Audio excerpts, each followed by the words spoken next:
Gaafa dilbataa miti kan humni addaa Oromiyaa kan magaalattii keessaa ba'e. Humni addaa Oromiyaa gaafa dilbataa galgala sa'aatii hanga sa'aatii lamaatti magaalaa keessa dukkate ba'e. Tole eegasii maaltu ta'e? Dhagaan isuma dhugaa isaa sitti hima naanna'anii kuni takamu jedhamanii sitti hima dhugaa jiru sitti hima bulee isaan ba'anii bulanii jennaan ganama dhukaasuma dhageenye barii yoo makaanu marfamneera.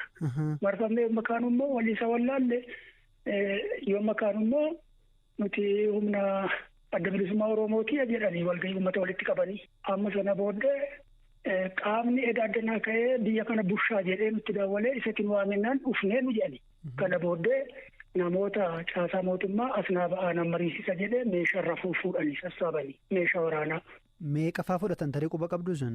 Yeroo sanatti 17 fudhatanii galgala immoo amma aduun amma bari'utti isa 17 sana wajjin meeshaa naannoo 53 daataan qabu 53 hanga 59 kana sassaabanii bulan galgala immoo.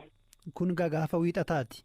Gaafa wiixataa ganama barii hirribaa utuu ka'in dhangalan halkan keessa amma sa'aatii 7 sassaabatanii ba'anii keessaa isaan. Tole gaafa kibxataa moo maaltu ta'e?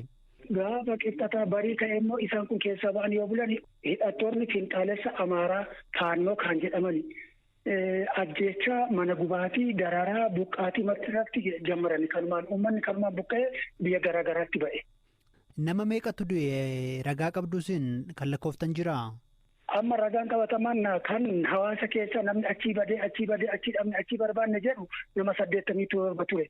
Kana keessa nama 55 immoo du'aasaa arginee awwaalleerra. Kaan immoo bishaan keessaa ijoollee daa'ima xixiqqoo 4 ba'e. Daa'ima G4, daa'ima G6, daa'ima G2 4 ba'e bishaan keessaa. Laga keessaa jechuudha? Bishaan soorata keessatti gatamanii. Manni nama dhuunfaa gara 10 gubate guyyaa sanatti bichaa. Eegasii booda qaami mootummaa dhufee jira humni mootummaa dhufeera magaalattii. Sa'aatii ammatti naa daawwaltee natti bilbilaa jirtu kanatti qaamni mootummaa tokko yaa magaalaa gamsaa galeeru hin jiru ammaatti. Warri Faannoo fi warri hidhattooti kun walitti hin bu'anii waliin wal lolanii? Waliin wal lolanii isaan ofii isaanii. Akkamitti?